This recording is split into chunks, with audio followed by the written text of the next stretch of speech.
Bonjour à tous, je suis ravi de vous accueillir pour notre premier Partner Summit en France. Alors il faut savoir que Paramount Global est engagé depuis de nombreuses années pour la diversité, l'équité et l'inclusion sur tous nos marchés, et ainsi faire de nos différentes cultures notre richesse. Ceci nous permet de créer un meilleur contenu tout en reflétant et célébrant la diversité de tous nos publics. Nous avons pour l'occasion rassemblé des intervenants qui, avec Paramount, encouragent notre secteur à repousser les limites de la créativité tout en respectant les normes culturelles, en adoptant le langage, les traditions et les coutumes qui soutiennent les sociétés. Nous vous remercions donc de nous accompagner dans ce voyage collectif qui nous permet d'avoir un impact significatif sur la réalisation d'une diversité, d'une équité et d'une inclusion authentique. Merci à vous tous.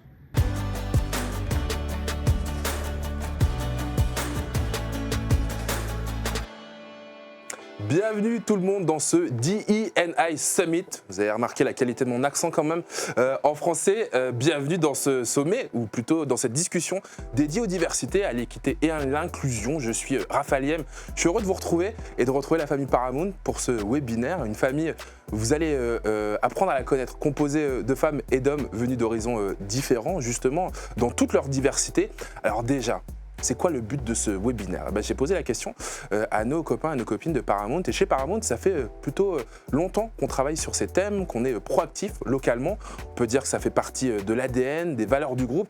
Mais il y a quelques années, l'impulsion venait quand même souvent des États-Unis, des States, alors que maintenant, ça bouge en France et surtout dans les médias. Donc on s'est dit, ce serait assez intéressant d'inviter des partenaires pour faire un état des lieux de cette représentation des diversités dans les médias français, de discuter des initiatives qu'ils ont chacune et chacun pris dans leur domaine et bien sûr de ce qu'on pourrait faire en plus pour être encore plus inclusif. Alors avant de vous présenter mes invités, nos speakers, on va poser quelques bases. Notre thème aujourd'hui, c'est la représentativité des diversités dans les médias. Alors comment est-ce qu'on définit les diversités? Alors les diversités, c'est, je cite, l'ensemble des personnes qui diffèrent les unes des autres par leur origine géographique, socioculturelle ou religieuse, leur âge, leur sexe, leur orientation sexuelle, etc. etc. Et ça, c'est la définition du Larousse, donc on ne peut pas tester le Larousse. Et ces diversités, quelle est leur place dans nos médias? En France, on n'a pas de chiffres sur toutes les diversités. Ça d'ailleurs, il faudra qu'on en reparle dans quelques instants ensemble. Mais on a quelques statistiques quand même. On va regarder ensemble la part des hommes et des femmes par genre de programmes en télé et en radio et celui de la représentation des origines selon les genres. Alors au total, on est 83% de personnes blanches contre 17% de personnes non blanches. Est-ce que vous savez, je pose déjà la question à vous qui nous regardez, évidemment, mais aussi à nos speakers qui sont autour de moi. Vous savez quelle est la répartition dans notre société, justement, cette répartition, vous le savez ou pas? Je vous donne la réponse. 73% de blancs contre 27% de non blancs. Donc, effectivement, les chiffres parlent, les diversités sont sous-représentées, totalement sous-représentées dans nos écrans. Alors pourquoi est-ce qu'il faut que nos médias soient à l'image de la société? Je pose la question à nos invités, nos speakers justement, et je vais vous demander un petit exercice, pas trop compliqué, assez cool, juste d'associer un mot, une idée, la première idée qui vous vient à l'esprit, justement au vu de la discussion qu'on va avoir aujourd'hui. Quand on vous parle diversité, inclusion, représentativité. Je commence avec Hamid. Bienvenue Hamid Hassani, comment Merci. ça va? Ça va, super, et toi? Très très bien, je suis content que tu sois là. Merci Hamid, toi tu diriges aujourd'hui l'ensemble des activités de Tétu. Tétu, c'est juste le média le plus iconique de la culture LGBTQIA+. D'ailleurs, on va revenir aussi sur les acronymes pour que vous ne soyez pas perdus si jamais vous ne savez pas ce que signifie LGBTQIA+, ce qu'on y met dedans. Toi, tu as la charge du développement, de la gestion des stratégies de marketing cross-canal pour développer les audiences, maximiser les revenus de ton groupe. Toi, tu as rejoint Tétu en 2018 Exactement. pour relancer le magazine et créer Tétu Connect.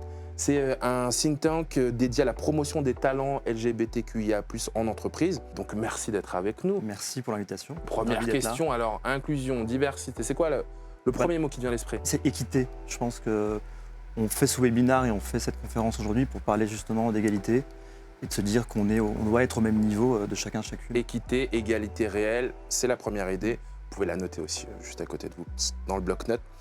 Juste à côté de toi, à midi, il y a Laurence Lascari. Ça va, Laurence? Salut Raphaël, ça va très bien. Merci d'être avec nous. En 2000, toi, tu as créé la société de production DACP, qui signifie de l'autre côté du périph', dans le but notamment de parler des quartiers populaires, des diversités aussi, les mettre à l'écran. En 2017, sortait ce premier long métrage en tant que productrice, L'Ascension. Génial, ce film génial, réalisé par Ludovic Bernard, vu par plus d'1 million de spectatrices et de spectateurs, c'est énorme.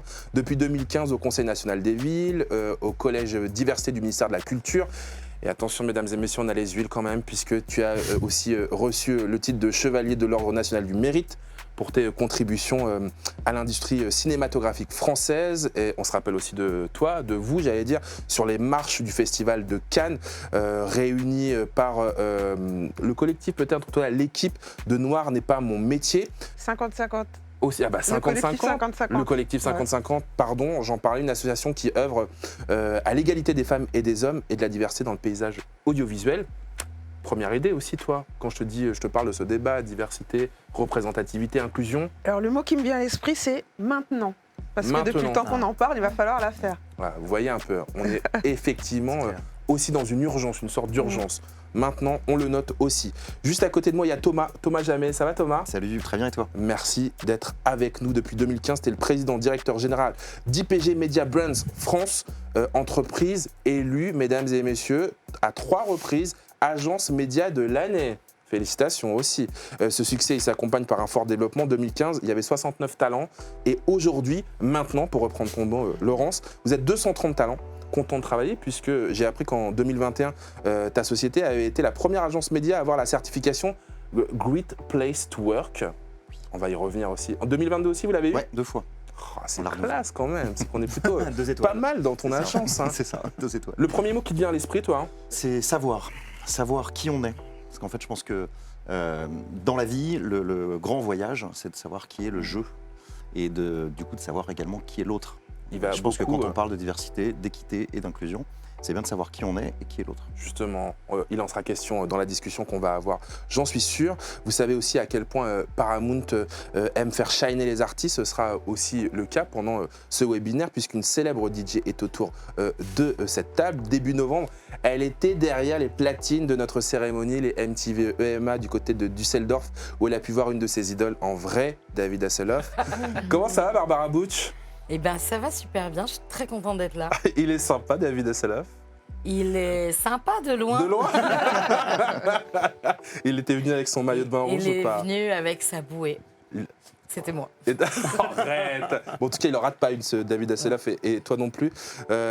Si vous ne connaissez pas Barbara Butch, vous allez apprendre à la connaître pour ce webinaire, parce que vous ratez quelque chose, les copains.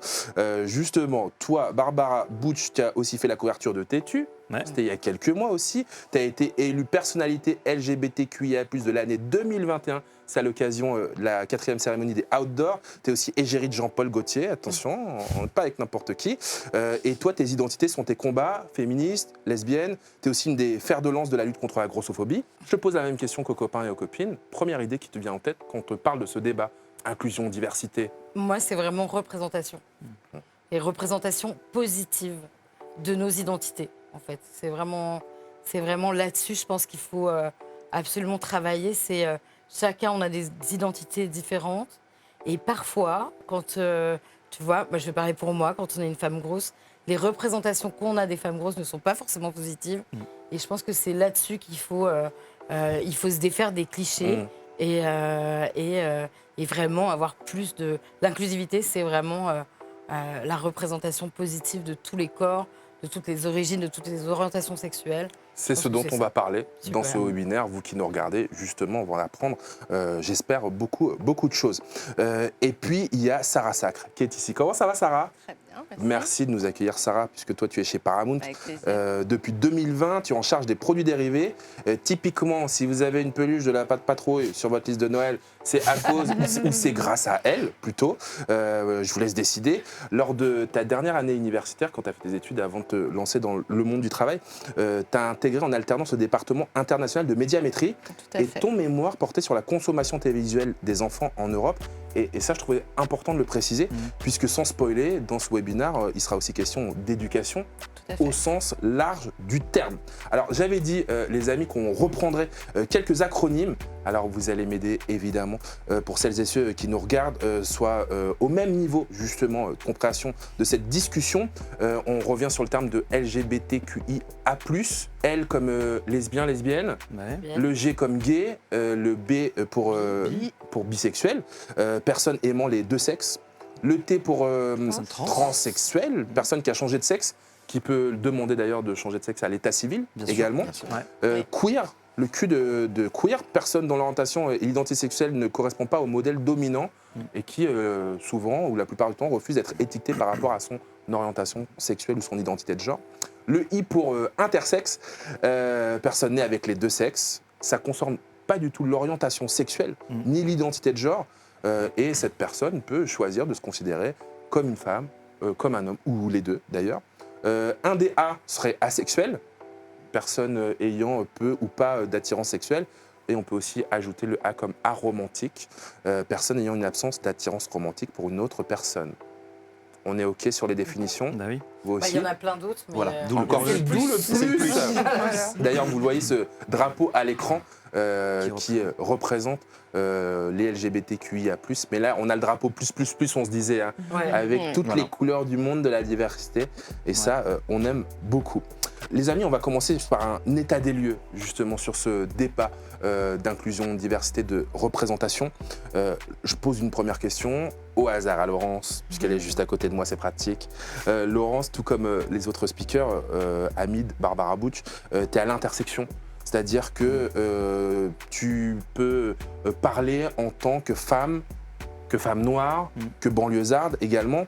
Qu'est-ce que toi tu ressens, puisqu'on fait un état des lieux, quand tu regardes un écran? Est-ce que tu t'y sens représenté, tu t'y sentais représenté?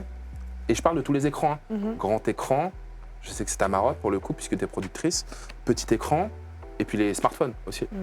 Je suis à l'intersection parce que je suis gauchère aussi, et ça, peu de gens le savent. Je tiens à le préciser.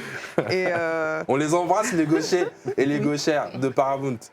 Et c'est vrai que je pense que ce qui m'a amené à créer cette société, c'est simplement le fait aussi que je ne me voyais pas sur les écrans. Et ça, depuis mon enfance, en fait, puisque j'ai très vite pu constater qu'il y avait peu de personnages qui me ressemblaient. Il y avait le Cosby Show, évidemment, il y avait des programmes mais qui venaient souvent de l'étranger. Et en grandissant, quand j'ai voyagé, j'ai constaté aussi que quand je disais que j'étais française, les gens étaient étonnés. Ils me disaient « Ah bon, t'es française ?» Mais pourtant, quand je regarde à la télévision, je vois pas de Français qui te ressemblent. Et pas plus loin que même à Londres, en fait, les personnes que je croisais ne savaient pas qu'il y avait des Noirs en France. Donc c'est parti un peu... il y a toute cette passion pour l'audiovisuel, mais le fait d'avoir créé cette société avec cette identité-là, cet ADN-là, c'était l'idée de se dire il y a un vide et on va essayer de le combler avec des talents qui ont envie de raconter d'autres histoires, qui vont faire appel à d'autres types de comédiens. Et donc c'est comme ça que ça a démarré il y a 14 ans. Aujourd'hui, je constate quand même que ça bouge. Et je suis très heureuse de voir à quel point ça change. Et je pense aussi que l'arrivée de plateformes, notamment... Plateformes de streaming. De plateformes de streaming, de sociétés avec une autre culture que française, ça contribue largement à faire bouger les choses parce que c'est une culture aussi de résultats. Et moi, c'est vraiment pour ça que je milite. Avec le collectif 50-50, c'est comme ça aussi qu'on a commencé en se disant on va collecter des données, on va poser des questions à partir de ces chiffres et on va voir ce qu'on peut faire pour modifier tout ça. Justement, on va revenir tout à l'heure sur les solutions possibles, les outils existants ou inexistants et qui pourraient être très très utiles justement pour faire avancer ce combat. Juste à côté de toi, Hamid, je rappelle, c'est le patron de Tétu. Même question, qu'est-ce que tu ressentais ou qu'est-ce que tu ressens quand tu regardes les écrans? Est-ce que toi, avec ton identité, tu t'y sens représenté? Bien sûr, je rejoins un peu ce que dit Laurence par rapport à mon intersection. Je suis un homme, une personne racisée d'origine marocaine, donc je rejoins totalement ce que tu viens de dire. Après, si je m'exprime en tant qu'homme gay, aujourd'hui, il faut voir les choses de façon positive. Les choses évoluent dans le bon sens. La représentation des personnes LGBT, on en voit derrière l'écran. 2004, Plus belle la vie, le rôle de Thomas. Plus belle la vie, c'est une série incroyable, une espèce de soap quotidien. Thomas qui est joué par un acteur gay, Laurent Kurzavoy. Yamen Ben Ahmed qui joue une personne trans. Donc en fait, je pense que ça va dans le bon sens, qu'aujourd'hui, il y a une prise de conscience des médias, qu'il faut effectivement représenter et qu'on soit représenté de façon positive. Et ce que je rejoins aussi ce que disait Barbara en introduction. Donc là-dessus, voilà. Après, par rapport à mon intersection plutôt sur le côté personnes racisées, il faut savoir aujourd'hui que les médias sont surveillés par l'Arcom. Il y a un baromètre diversité qui sort tous les ans. Et en fait, il y a aujourd'hui... L'Arcom, c'est un peu la police des écrans. Hein. Exactement. Ouais. Et la police des écrans, aujourd'hui, vérifie que nos programmes représentent la société. Alors, justement, Hamid, on vient de citer les chiffres sur la représentativité des personnes non blanches à la télévision. Mais dans le cadre de la communauté LGBTQIA+, ces indicateurs de visibilité, ils n'existent pas. Ben non, parce qu'aujourd'hui, on parle d'une différence invisible. Aujourd'hui, comment des gens qui travaillent dans des bureaux à l'Arcom, quand ils indexent des programmes, se disent bon bah telle ou telle personne est lesbienne, gay, trans, voilà, et c'est, je pense, assez difficile. Donc là, il y a des enjeux, peut-être qu'on en parlera plus tout à l'heure, et comment améliorer justement cette mesure. Mais il faut savoir que les Américains, via l'Institut GLAM, mesurent en fait la représentation des personnes LGBT, donc on peut le faire. J'ai souvenir, en 2019, on a fait une conférence sur ce même thème d'ailleurs chez Tétu, où on a invité une personne du CSA qui s'était engagée à l'issue de cette conférence de justement... Ça, c'est ce qui est devenu l'Arcom. Voilà, l'Arcom, exactement. Et qui s'était engagé en disant nous allons travailler à ce qu'il y ait un indicateur de mesure pour les personnes LGBT. 2022, on attend toujours. Donc je pense qu'il faut encore en parler et essayer d'avoir cet outil de mesure qui juste permet d'avoir un état des lieux. Cette volonté de plus de diversité, c'est aussi le pari qu'a fait la nouvelle équipe de Tétu. Totalement. Toi, dont tu fais partie. Qu'est-ce qui vous a convaincu ?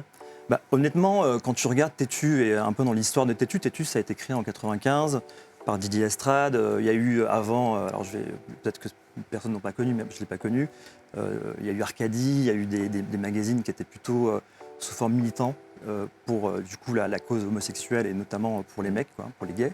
En 95, je pense que l'idée de Didier Estrade, c'était de se dire il faut qu'on ait un magazine assez positif qui du coup continue de militer et de porter des combats, on va dire, alors ça a été des gays du coup, et j'en viendrai après pourquoi nous on a évolué aussi sur ces questions-là, mais aussi d'être plutôt assez positif dans le lifestyle et de montrer que finalement la communauté LGBT était, on va dire, faisait partie de la société.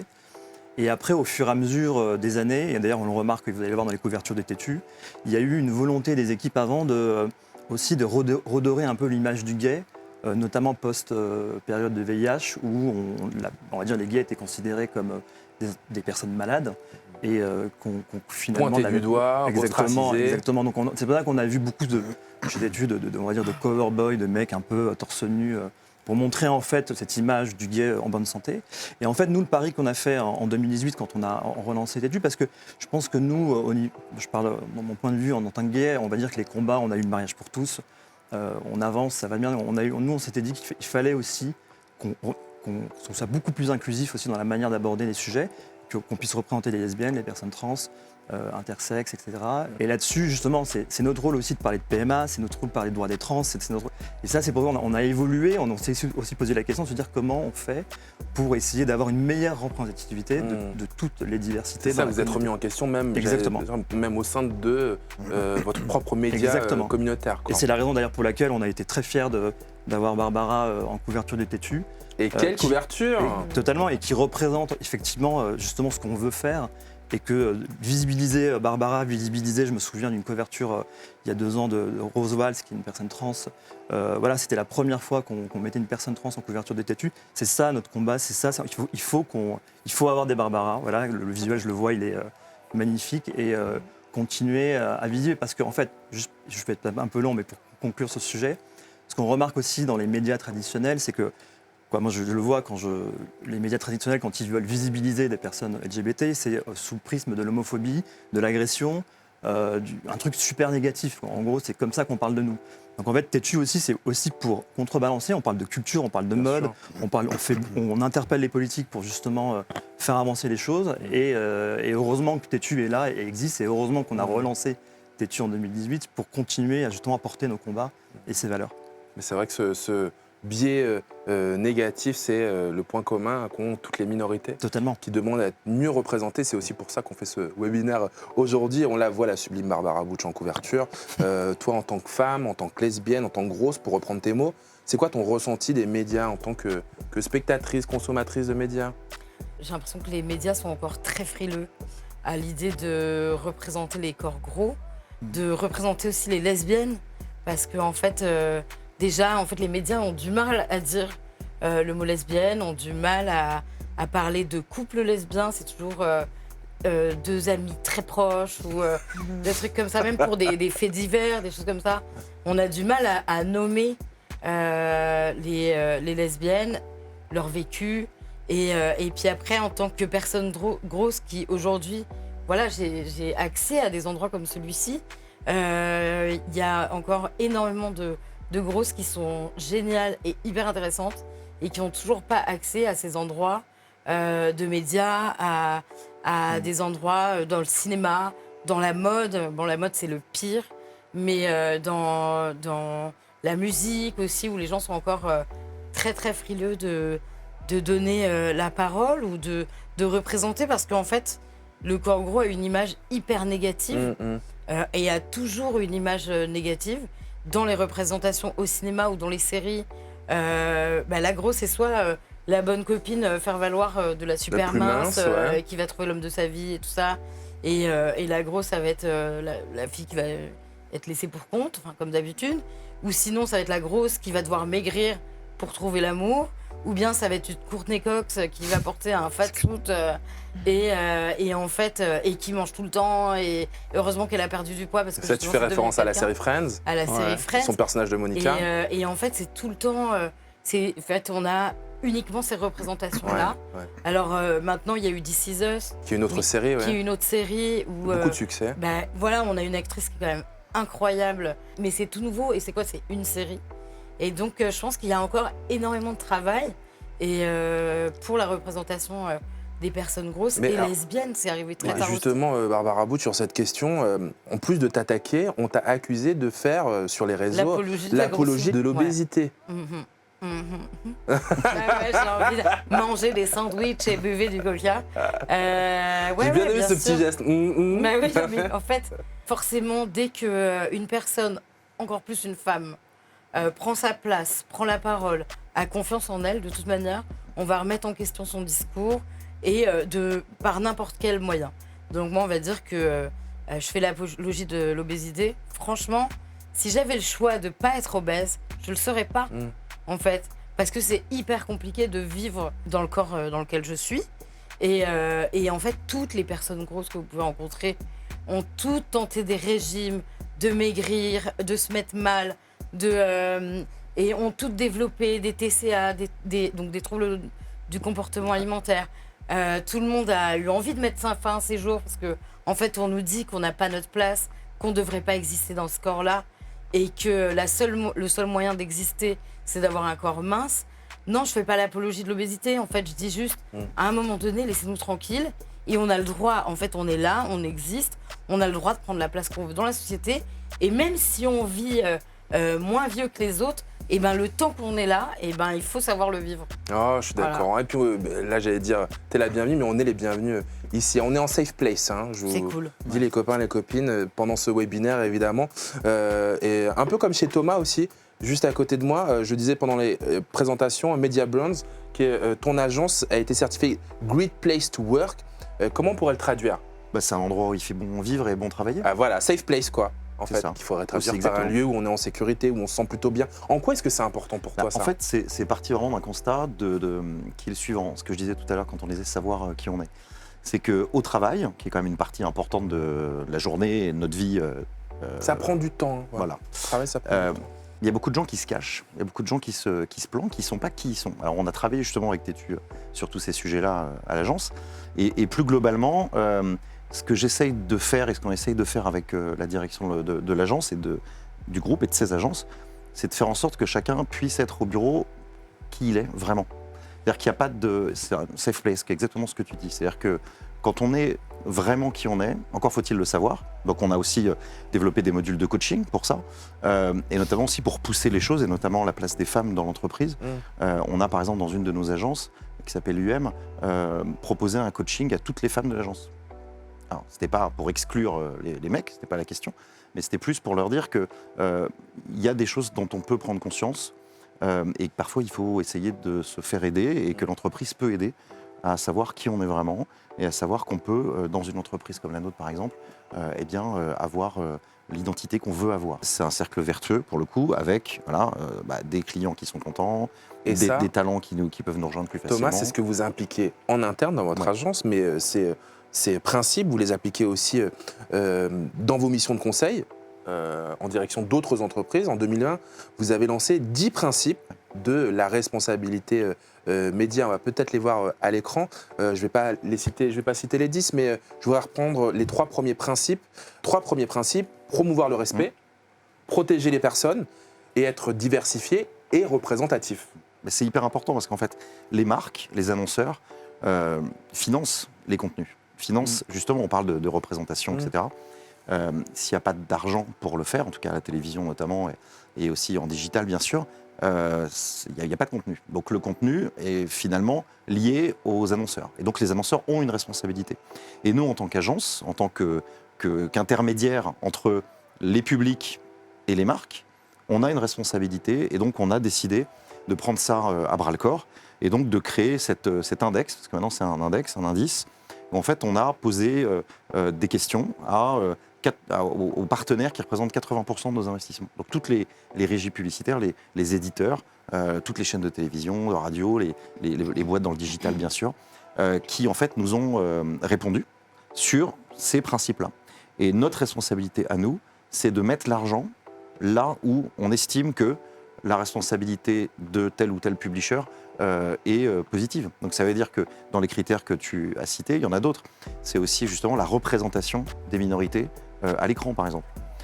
Et la culture du respect, ça nous est arrivé, et ça a été assez critiqué aussi, de boycotter carrément une chaîne de télévision pour son contenu, notamment pour une émission en particulier, de quelqu'un qui s'est présenté à la présidentielle et qui avait son... Voilà. Et donc on l'a fait. Quand tu disais tout à l'heure maintenant, il y a un moment où il faut prendre ses responsabilités. C'est le mot qu'utilisait justement l'urgence dont nous parlait Laurence. Et tout ce qui peut avoir un impact, il faut savoir le saisir.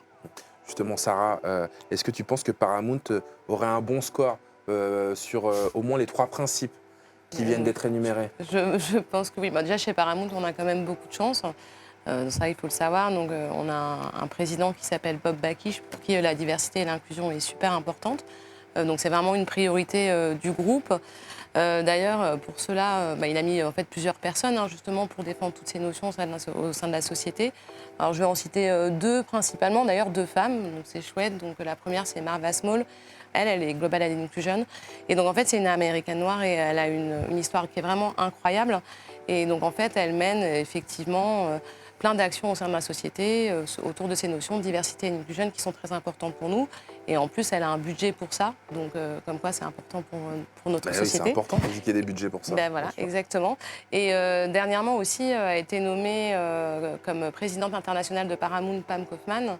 Et moi, je trouve ça assez chouette. Voilà, je suis ravie que tu l'aies rencontrée.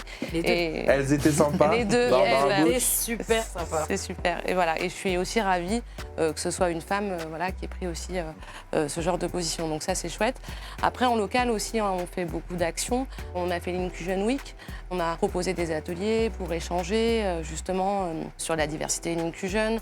On a organisé plusieurs choses et on a même travaillé avec des sociétés qui privilégient qu'on puisse employer des jeunes handicapés. On a aussi organisé la Pride Day et on avait fait une exposition justement qui s'appelait Don't be afraid to show off your true color. Et justement, Marva est venue de New York et elle a fait une conférence devant tous les employés français, donc c'était chouette. Et aussi le 8 mars, on a pu inviter Lucie Quillet, donc j'imagine que vous la connaissez, qui est une super journaliste, pour les droits la journée des droits de la femme. Et aussi on a eu une conférence et donc on était tous invités. Et justement, je pense que c'est aussi comme ça qu'on sensibilise les employés et que au sein d'une société, on peut avoir cette même envie commune. Et à l'instant, Thomas nous parlait justement du fait de choisir au vu des critères et de l'index avec tel ou tel partenaire. Oui. Vous avez aussi Tout à fait, on l'a. Alors, côté business, donc effectivement, on a établi en 2020 No Diversity, No Commission. Donc pas de diversité, pas d'autorisation. Et ça, on l'adapte à l'intégralité de notre écosystème. Donc dans notre jargon, excusez-moi, 360. Voilà, parce que notre écosystème, c'est de la production de contenu, c'est des plateformes, des chaînes, des produits sous licence, des événements, du digital. Et effectivement, avec chaque entreprise avec qui on travaille, eh bien, on veille à ce qu'elle respecte ces règles effectivement, de diversité qui sont importantes pour nous, donc aussi bien derrière la caméra que devant. Nos diversités, Voilà. nos commissions. Ça devrait vous faire plaisir aussi, ça. En tout cas, moi ça me fait plaisir. On l'a entendu avec vos témoignages de nos speakers, il reste des problèmes de représentation des diversités, mais aussi au niveau des outils pour analyser la situation. Amine nous en parlait il y a quelques instants. Donc, qu'est-ce qu'on peut faire? Alors, on va passer aux solutions. Solutions pour rendre nos médias inclusifs, surtout représentatifs. Et vous, chacune, dans vos métiers respectifs, vous allez pouvoir aussi nous dire, partager avec nous les actions que vous avez mises en place pour rendre justement les médias dans lesquels vous travaillez et les productions plus inclusives. Je vais commencer avec Laurence, qui justement, elle, a débuté comme salariée dans l'industrie du cinéma avant de lancer sa propre boîte de production. Et justement, ça s'est passé en 2008. Vous avez lancé DACP, tu as lancé DACP. Comment ça s'est passé? Pour créer la boîte? Il fallait déjà un sacré courage, là. Oui, mais... Est-ce qu'on t'a rapidement prise au sérieux? Je pense que je l'ai fait avec beaucoup d'innocence, en me disant que j'allais apprendre sur le terrain et que j'allais avoir des super projets et que ça allait très bien se passer.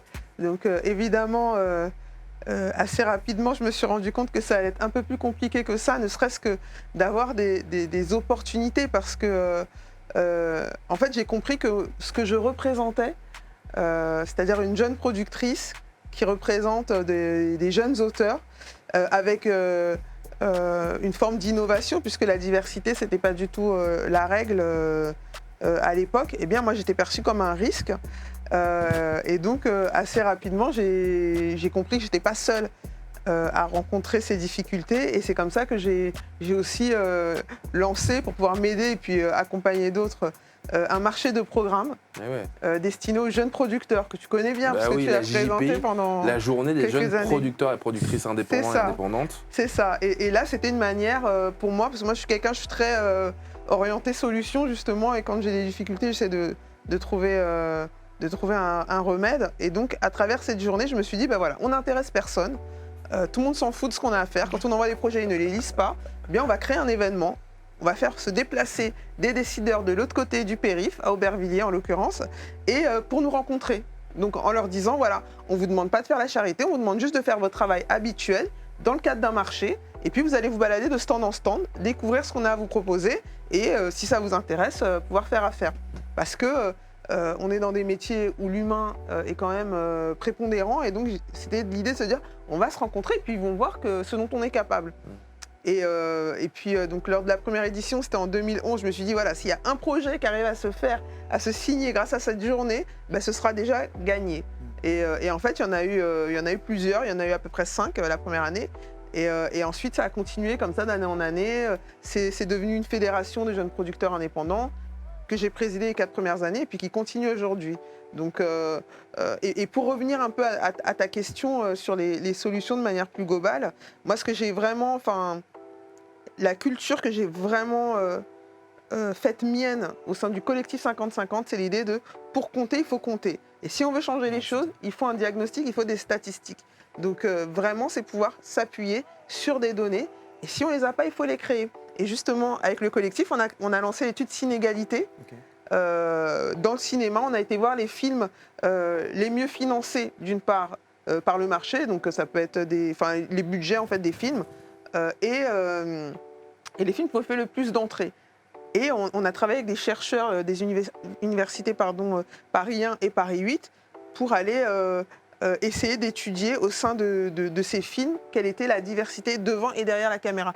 Y compris aussi, on a été voir au niveau de la représentation des trans dans ces films. Et donc, on a été voir quelle est la représentation des personnes issues de minorités visibles, issues aussi des communautés LGBTQIA+. Donc on a regardé les gays, on a vu que la plupart des gays qui étaient représentés dans les films, quand ils étaient représentés, c'était plutôt des hommes, plutôt célibataires et plutôt urbains. Ouais. Et donc ça permet en fait, le fait de collecter toutes ces données-là, ça permet ensuite de pouvoir les présenter aux différents acteurs de l'industrie en disant voilà les représentations qu'on crée dans la société.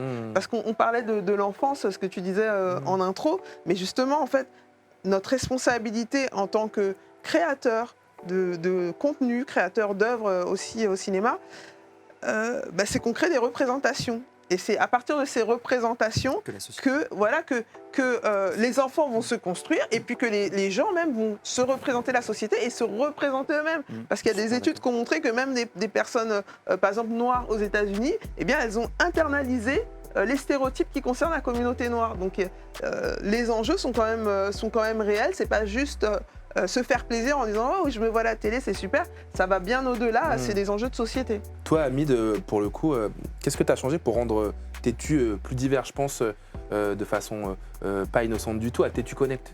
Alors, il y a les deux aspects. Je pense que pour reprendre un peu le propos de Laurence, moi déjà, en arrivant chez Tétu, on s'est impliqué. Il y a une règle, c'est que, parce que quand j'avais l'ancienne rédaction, il n'y avait que des mecs déjà. Donc déjà, quand on arrive chez Tétu, on se dit on va recruter des femmes, parce que c'était pas... il n'y avait pas de femmes. Donc en fait, c'est déjà important que déjà pour un média LGBT+, et un média qui du coup prône une certaine représentativité de l'université, qu'on soit déjà irréprochable. Donc on a aujourd'hui au sein de la rédaction de Tétu l'équilibre entre les hommes et des femmes, donc des lesbiennes, des gays, une personne trans.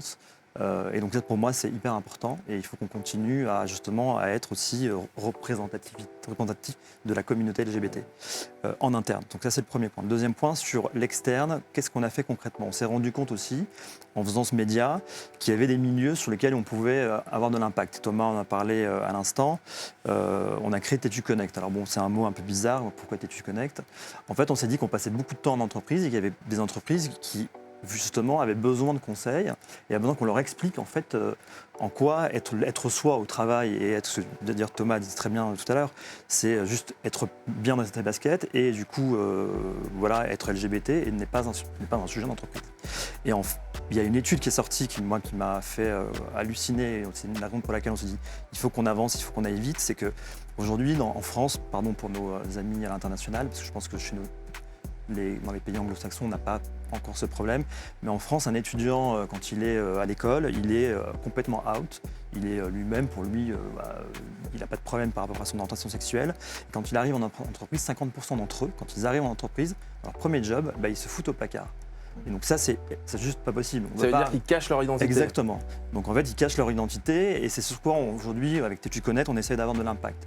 De dire aux entreprises, aux dirigeants d'entreprise, faites attention.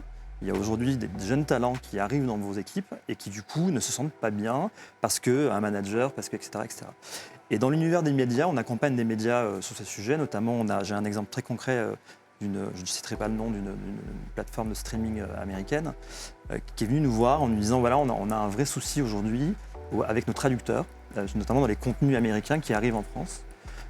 Et que du coup, certaines phrases en anglais qui sont du coup traduites en français et avec un non-sens. Et du coup, une personne LGBT qui va regarder le programme en question va dire mais attends, c'est hyper mal traduit et du coup va se sentir un peu exclu. Donc on a retravaillé toutes les guidelines, on les a accompagnés là-dessus justement pour essayer de travailler la sémantique et être juste justement dans les traductions. Donc ça c'est un premier point. Et un deuxième point, on a un deuxième cas qui est avec d'ailleurs vous, Paramount.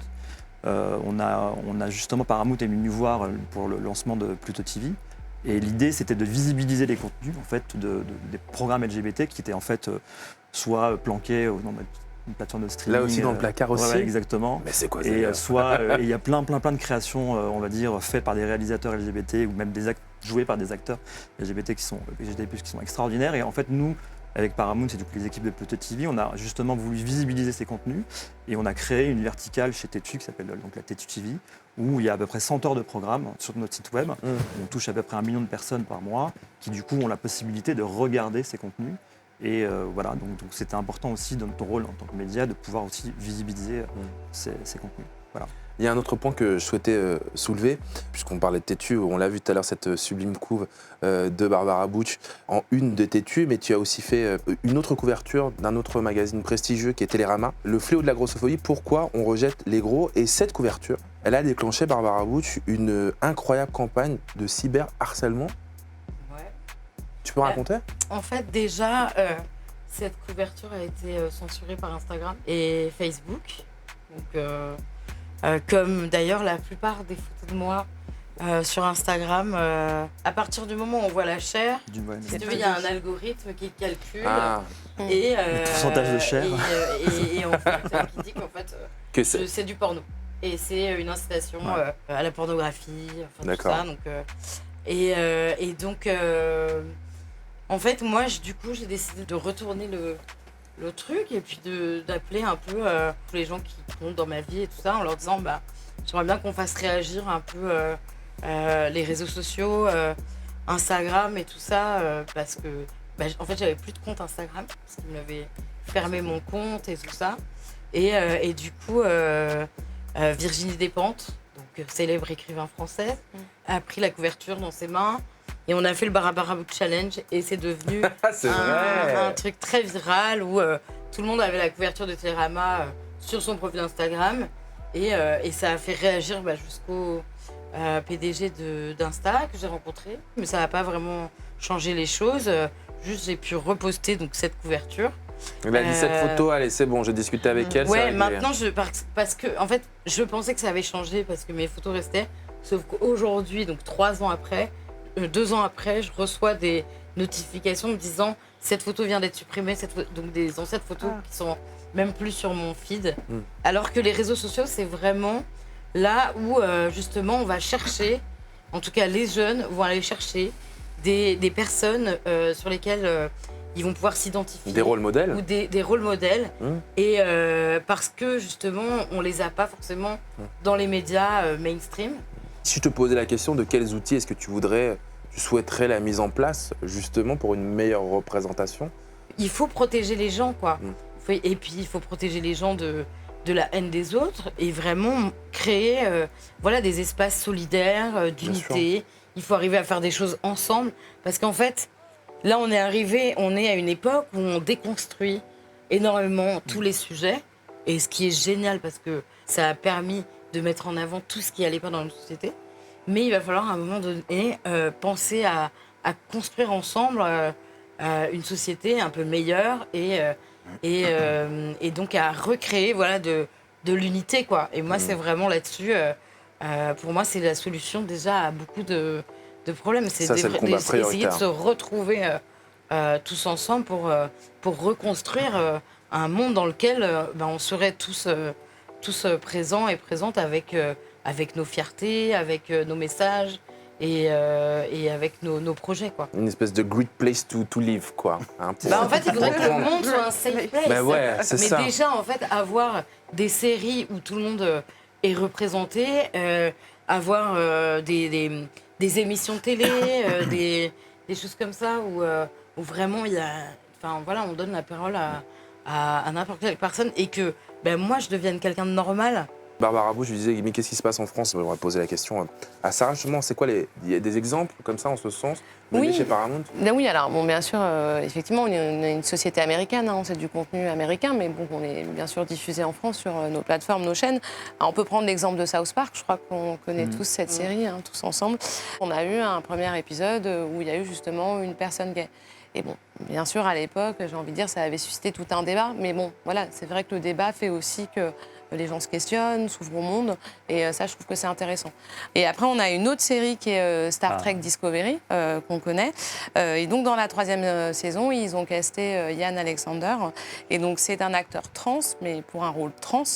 Et aussi Blue Del Barrio, qui est un acteur non-binaire, qui joue Adira pour un personnage, justement, non-binaire. Donc voilà, c'est là où... Ce qui n'est pas le cas partout. Hein. Et ce qui n'est pas du tout le cas partout. Aujourd'hui, il y a un vrai souci de représentation aussi. Les rôles, souvent, de personnes trans, non-binaires ou même de lesbiennes sont attribués à des comédiens hétérosexuels. Donc, en fait, il y a aussi ce besoin de représentation aussi dans le côté production et notamment auprès des directeurs de casting.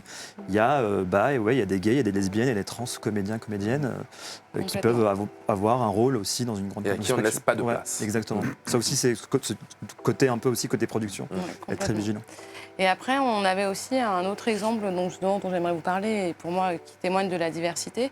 Justement, les IMEA s'étaient tenus, alors en 2021, bon, là où tu es allé cette année en novembre, en 2021, ils s'étaient tenus en Hongrie, je vais y arriver, à Budapest. Et Ouais. à l'époque, le Parlement, enfin, bon, je pense que vous êtes tous au courant, effectivement, mais le Parlement avait voté une loi anti-LGBT. Et effectivement, bah, voilà, Paramount, en réaction, a vraiment a continué et a dit voilà, Paramount Hongrie a dit on fera de toute façon l'IMEA, bien sûr, en Hongrie. Et ils ont lancé une campagne #TheSame sur les réseaux sociaux. Ils ont aussi fait des posters, voilà, pour dénoncer aussi tout ça. Et bien sûr, pendant les IMEA, les producteurs ont donné la parole à différentes personnes, à des militants aussi LGBT+, pour que justement ils puissent s'exprimer sur le sujet. Et en plus, en interne, en même temps, on avait reçu un email de la part d'une personne assez importante chez nous qui s'appelle Chris McCarthy.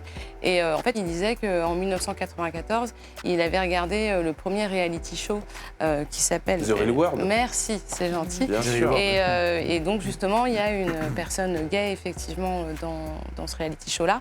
Et lui disait que c'était la première fois qu'il voyait une autre personne gay. Pourquoi ? Parce qu'en fait, il vivait à côté de Philadelphie, dans la campagne. Et donc voilà, justement, il voit disait que pour Pedro lui, à c'était l'écran, grâce aux The médias, Real World. grâce à la télé et grâce à MTV. Donc c'est vraiment important, effectivement, que les médias véhiculent toutes ces valeurs pour que, voilà, on soit bien plus ensemble. Je voudrais avoir l'avis de notre expert média, spécialiste des médias, Thomas, qui est avec nous, parce que toi, tes activités permettent, je rappelle, une vision globale de nos sujets, les sujets dont on parle actuellement. Toi, tu travailles avec énormément d'entreprises, avec des médias différents, et d'après ce que tu as vu ou ce que vous conseillez, c'est quoi les actions les plus efficaces ? Déjà, effectivement, le constat qui est posé ici, c'est le rôle des médias. C'est très intéressant de voir que la représentation, et ce que vous faites chez Paramount est remarquable, joue un rôle dans l'évolution de la société. Et c'est vrai que Donc, c'est ce qu'on nous ont dit les speakers qui Voilà. sont là. Et c'est un grand sociologue des médias qui s'appelle Marshall McLuhan qui disait « Medium is the message ». Et en fait, la manière dont les marques parlent, par exemple, est parfois plus importante que ce que l'on dit. C'est-à-dire qu'en fait, la façon dont on s'exprime, la façon dont on médie, d'où le nom de média, le message qu'on veut pousser, peut vraiment avoir un impact. Et du coup, les principes de responsabilité média qu'on a mis en place nous aident, nous, à guider les investissements publicitaires pour faire en sorte que... alors nous, on ne produit pas du contenu audiovisuel, mais en revanche, on peut avoir un rôle de conseil. Enfin, c'est notre rôle d'ailleurs, on conseille les marques. Donc en fait, le fait d'orienter des flux financiers vers tel ou tel média qui a ces actions-là, avec lequel on est partenaire, nous permet d'avoir notre rôle à jouer dans cette déconstruction, finalement, ce que tu disais tout à l'heure, de la modernité. Parce qu'en fait, la modernité qui est née avec l'industrialisation et puis les masses médias, dont la télévision notamment, est en train d'être déconstruite par les réseaux sociaux et par le digital. Donc en fait, c'est normal que ce soit un peu le bazar aujourd'hui et qu'il y en a un peu dans tous les sens, dans le bon côté comme dans le très mauvais côté. Il n'y a pas encore de règles réelles dans cette espèce de Far West digital notamment. Alors il y a l'Arcom qui essaie de faire des choses, mais bon, on voit qu'ils ont un pouvoir quand même limité, même si effectivement ils font des recommandations, mais bon après voilà. Et puis c'est aussi un contexte global, c'est-à-dire qu'il y a la France, puis après il y a le monde, puis après il y a les réseaux sociaux qui sont finalement, parce que l'exemple d'Instagram est très bon. Donc finalement en fait dans cette espèce de déconstruction d'une modernité des médias, on est en train d'inventer ce que beaucoup de sociologues ou de philosophes ont appelé la postmodernité ou l'hypermodernité. Et ce qui est très intéressant, c'est de voir que tous ces sociologues, notamment Michel Maffezoli ou Edgar Morin, décrivent que c'est finalement une sorte de retour quelque part à quelque chose qui n'est plus de l'ordre de l'individu, qui est l'individu un peu qui était le parangon de la modernité, avec une identité qui se conforme à tout le monde, la famille qui va bien, tout le truc un peu basique et classique, qui sont justement tout ce qui était montré dans les séries télé avant.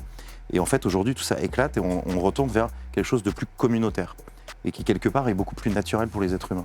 Et je pense que ce côté communautaire doit justement aider, parce qu'en fait, quand on parle de communauté aujourd'hui, c'est tout de suite un peu décrié. Mais au contraire, c'est très positif, parce qu'en fait, c'est aussi quelque chose qui permet de montrer toutes les communautés. Et donc la communauté humaine, globalement, qui doit être représentée au bout d'un moment, grâce à quelque part quelque chose qui peut passer pour du quota ou pour des trucs un peu négatifs, mais en fait, c'est obligé, on est obligé de le faire maintenant, pour reprendre tes mots tout à l'heure.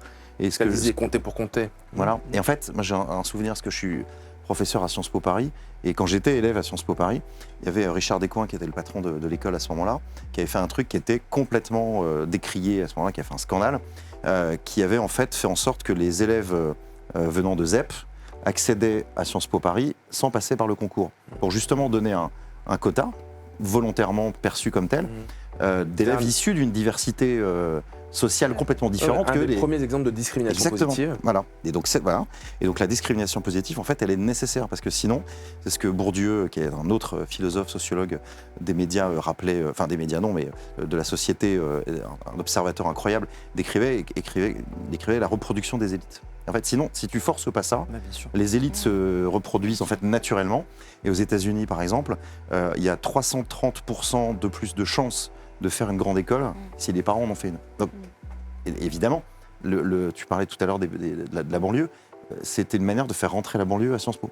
Et ça a eu des impacts complètement dingues. On est obligé de le faire. On est obligé de mettre des normes, de mettre des règles et d'être volontariste. Et si on le fait pas, il se passe rien. Bon, on l'entend, les actions possibles sont innombrables, variées selon les médias d'ailleurs, mais comme tout ce que vous avez tous fait le montre, dans les médias, les choses bougent lentement, mais elles bougent. Et moi, ce qui me saute aux yeux, c'est que quand ça marche pour tout le monde.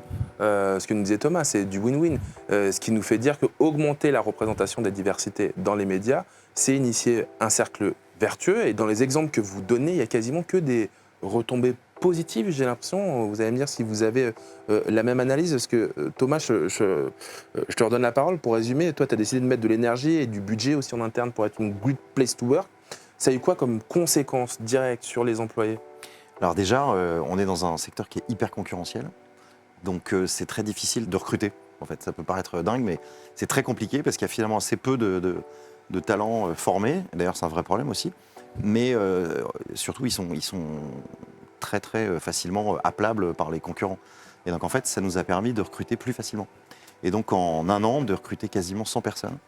Alors, je dirais facilement, pas exagérer, parce que sinon un DRH va me tuer.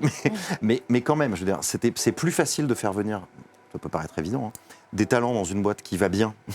Et où on se sent bien. Que dans une boîte où, effectivement, on sent qu'on va faire des horaires pas possibles, qu'on ne peut pas organiser son travail comme on veut, etc. Mais tout ça, c'est pas que le label, c'est pas que le volontarisme aussi, c'est des choix qu'on a fait, comme par exemple faire en sorte que on ait un vrai télétravail et une vraie possibilité de venir au bureau ou pas. Ça, c'est pareil. En fait, ça repose sur la confiance. C'est de dire aux gens, on vous fait confiance. Évidemment, si ça ne marche pas, on vous le dira, et puis on sera tous conscients qu'il faudra faire quelque chose si ça ne fonctionne pas. Mais en se faisant confiance, c'est la base, en fait.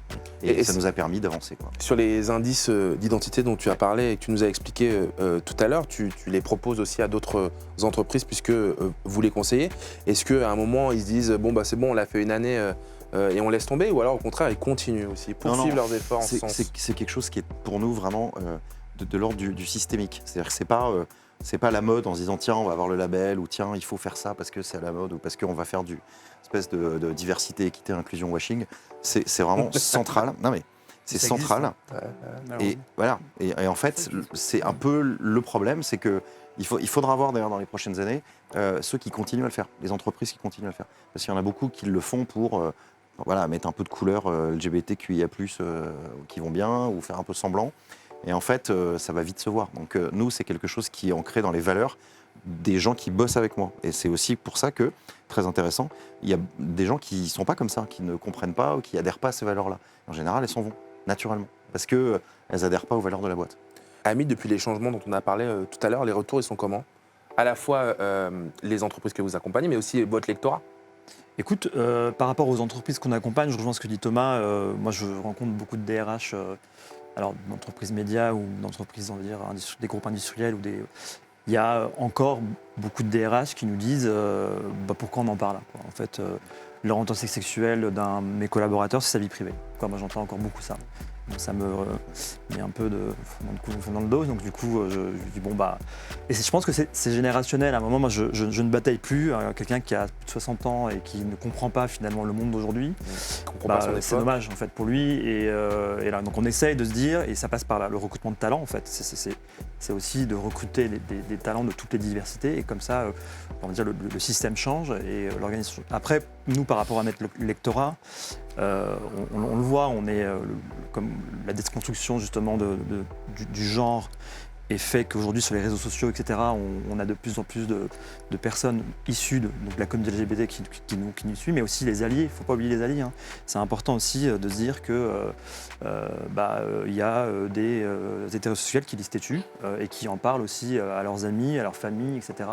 Parce que ça crée un débat positif. Donc c'est ça et c'est notre mission en fait. Et donc voilà. Laurence, il y a les cartons des documentaires, cartons des courts-métrages comme Mintam de Vincent Maurice, c'était en 2016, mais 29 sélections dans les festivals au niveau mondial. Puis bien sûr, je reparle de l'ascension, plus d'1 million de spectateurs et de spectatrices en salle, et puis bientôt un futur carton, aussi au mois de février avec un nouveau film. On se le souhaite. Bah ouais, je vous le souhaite totalement. Avec ces succès, en tout cas, vous avez prouvé que représentativité égale justement succès, carton. Pourquoi est-ce que tous les autres producteurs et productrices ne font pas comme vous?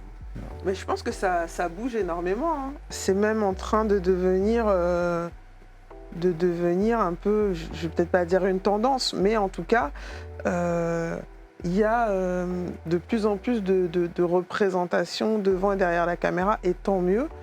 Parce que sincère à chaque fois? Moi, franchement, je vais te dire, que ce soit par sincérité, par conviction ou par opportunisme... On prend.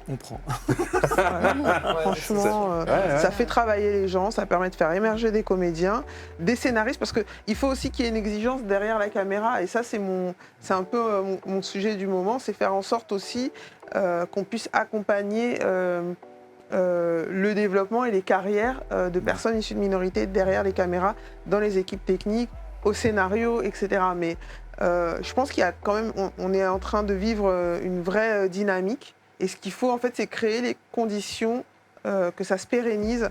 Parce que, de toute façon, de voir qu'il y a des opportunités auprès du public, ça, je pense que c'est acquis maintenant, par les chiffres, par les succès en salle. Et en fait, l'enjeu, c'est vraiment d'aller encore plus convaincre les décideurs pour qu'ils puissent accompagner ce qui est encore perçu malheureusement comme une prise de risque. Mais c'est un pari en fait et on le voit. Enfin, moi, il y a vraiment eu un avant et un après Ascension dans ma carrière professionnelle. Il y a plein de gens, pour l'anecdote, ce que j'ai appris ensuite, c'est qu'il y avait plein de producteurs, quand ils allaient présenter les projets, ils disaient bah, nous, notre film, c'est un peu comme l'Ascension. Enfin, c'était devenu un peu... pendant un petit moment, c'était devenu la référence de ce qu'on a envie de faire. Un baromètre, justement. Il faut plus de films qui marchent. Et je pense par exemple à Alice Diop qui va nous représenter aux Oscars. Elle va représenter la France. Donc, je crois que c'est 3 ans après Les Misérables et Lajli, en 3 ans seulement. Alors qu'il n'y en avait jamais eu avant, on a 2 personnes noires et 2 personnes du 93 qui vont représenter la France aux Oscars. Ça me donne la chair de poule. Des films éminemment puissants. Et dans des genres vraiment très différents. Donc ça montre que voilà, les talents sont là. Il ne faut juste pas les ignorer en fait. C'est vrai. Des talents d'ailleurs, Lajli, Alice Diop, Laurence aussi, qu'on avait reçu aussi sur la chaîne BET aussi, qui appartient à Paramount. Tu parlais des décideurs, je fais juste une petite incursion parce que les engagements, en fait, votre façon de vous engager dans votre travail est éminemment politique et dans le sens noble du terme. Alors, est-ce que vous avez besoin que vos convictions soient encouragées par nos élus, nos décideurs, nos politiques aussi, pour que nos médias s'améliorent? Évidemment, oui. Il faut que tout le monde soit convaincu. Ouais. En fait, souvent, par exemple, quand je parle de féminisme, il y a des femmes qui disent « Ah ben moi, je ne suis pas féministe. » Et je leur dis « Mais je ne comprends pas, mais ça veut dire que...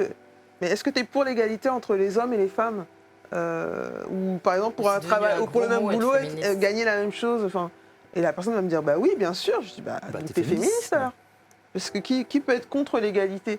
Donc là, pour répondre à ta question, c'est un peu la même chose. On ne peut pas être contre en fait ce progrès sociétal. Je pose la même question à Barbara Bouch. Est-ce qu'on a besoin de ce soutien des politiques, cette prise de conscience des politiques? Parce qu'il y a le terrain, ce que vous faites, évidemment. Bien évidemment, mais en fait, on a besoin de remise en question de la part des politiques et puis aussi qui s'intéressent en fait aux gens qui ne leur ressemblent pas aussi.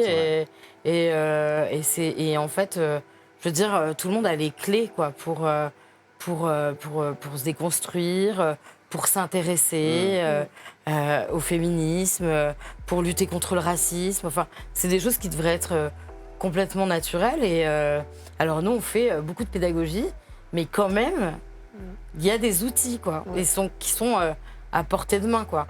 Donc en fait, on attend quand même des politiques, en tout cas des décideurs, de prendre aussi leurs responsabilités et d'organiser des tables rondes comme celle-ci. C'est toujours intéressant quand ils n'ont pas de réponse à des questions, qu'ils viennent les poser directement aux personnes concernées. Et c'est vrai, non mais c'est hyper important ce que tu dis, avoir aussi une forme d'humilité en fait de se former. Parce qu'aujourd'hui, il y a des personnes qui vont se dire moi j'ai fait mes 68 ou j'avais mon badge, je ne touche pas à mon pote, donc je sais de quoi je parle en fait et j'ai rien à apprendre. Et en fait, moi je pense que ces personnes-là qui sont dans des positions aussi de pouvoir décider doivent aller à la recherche d'informations et aller aussi s'interroger sur leur propre biais, leurs propres préjugés. Et tout le monde, sans exception, devrait faire ce travail. Mais c'est vrai que c'est aussi pour ça qu'on fait ce webinaire en direction de tous les collaborateurs et collaboratrices de Paramount. J'en viens à Sarah. Justement, est-ce que vous faites la même analyse que les autres speakers quand un média choisit d'aller vers plus de représentation des diversités, les retombées sont positives? Oui, après, nous, on s'attaque aussi beaucoup au jeune public. Donc ça, c'est quand même important. Et donc moi, je suis d'ailleurs mère de famille, donc et c'est important pour moi. Et on a des dessins animés, justement, qui sont d'ailleurs assez connus, que vous devez connaître, comme Bienvenue chez les Loud, où on a un personnage bisexuel. Dans Bienvenue chez les Casagrandes, pareil, on a une jeune fille qui est en couple avec une autre jeune fille. Et c'est complètement banalisé. Et c'est complètement banalisé. Et puis, je trouve que c'est ça qui est intéressant, parce que justement, les médias, la télé ou n'importe quelle plateforme enseigne à des enfants, justement, véhicule ces valeurs-là pour des enfants. Et pour les enfants, pour eux, voilà, il n'y a pas de différence. On est tous tolérants et moi, je trouve ça super et ça, c'est top. Et pareil, on a aussi sorti un autre dessin animé qui s'appelle Big Night. Et justement, il y a un mariage LGBT+, donc ça, c'est plutôt chouette aussi, entre deux personnages de la série. Donc voilà, je pense qu'aussi, faut en parler aussi quand ils sont enfants. Et sur Paramount, on travaille beaucoup là-dessus aussi également, de notre côté. Bravo, en tout cas, merci les amis d'avoir partagé ce temps avec nous. Merci à tous nos speakers pour leurs témoignages, leurs conseils, mais surtout pour le fait d'être de véritables moteurs et des exemples inspirants. Merci, sincèrement, on vous l'a démontré aujourd'hui. Oui, il y a un problème de représentation, de diversité dans nos écrans, même si ici, chez Paramount, on fait des efforts qu'il faut pour pousser, mais il faut pousser encore plus fort. On l'a vu, il manque encore des outils, notamment des outils de statistiques, de comptage, des outils de modération, mais c'est à vous, dans la mesure du possible, d'être force de proposition, d'action, pour aller vers l'inclusion la plus juste possible, d'emmener le reste de la société sur ce chemin vertueux dont on vous a parlé aussi pendant ce webinaire. Merci justement à vous de l'avoir suivi, en espérant que vous soyez plus à l'aise avec ces sujets, si vous ne l'étiez pas déjà ou alors pas encore totalement. À vous maintenant de prendre les meilleures décisions, les meilleures options au quotidien pour une meilleure représentation dans nos écrans et derrière nos écrans aussi chez Paramount, mais aussi ailleurs. J'espère qu'on vous aura convaincu, que vous êtes des acteurs, des actrices de changement et de l'égalité réelle, de l'équité, pour reprendre les mots d'Abid. Merci beaucoup. En tout cas, petite question de fin, mais vraiment rapidement, en une phrase. Qu'est-ce que vous pourriez donner comme conseil à la jeunesse pour rendre la société plus diverse? Conseil à la jeunesse ou au choix, vous retournez voir votre vous qui a 20 ans pour lui raconter l'époque et lui mettre un warning? Là, moi, je dirais que, je reviens à la première question de tout à l'heure, c'est être qui tu es, parce que chacun est une étoile, il faut juste trouver sa trajectoire. Barbara Butch. Moi, je pense que je dirais n'aie pas peur. N'aie pas peur d'y aller, en fait. Même s'il n'y a pas ta place, elle sera là à un moment donné. Mais genre, de ne pas avoir peur, quoi. Parce qu'il y a que la peur qui nous retient de réaliser des grandes choses. Laurence ou Amine? Oui, ça va dans le sens de Barbara. Exactement, c'est moi le mot qui m'est venu, c'est fonce. Ouais. Donc voilà, vas-y, te pose pas de questions et tu apprendras en faisant. Ouais, je suis d'accord. Amine? Je rejoins ce que vient de dire Laurence et Barbara, complètement alignés. Je crois que la prise de risque, d'y aller, foncer, d'y croire en ses rêves. Et je suis hyper optimiste parce que la nouvelle génération, ils vont vers l'avant, ils prennent des risques et il faut continuer. Et, nous, on va vieillir, donc on deviendra ringard peut-être dans quelques années. On sera les vieux cons. Ouais, on sera les vieux cons. Mais quand je vois les jeunes aujourd'hui, je pense le positif, il y a du positif. Ouais, je suis pareil, je suis assez d'accord. Et puis encore une fois, c'est dès le début, si on veut qu'il y ait une tolérance et de la diversité partout, on en parle et puis c'est super. Donc voilà. Merci d'avoir suivi ce DE&I Summit. Thank you everybody. Bye bye. Salut.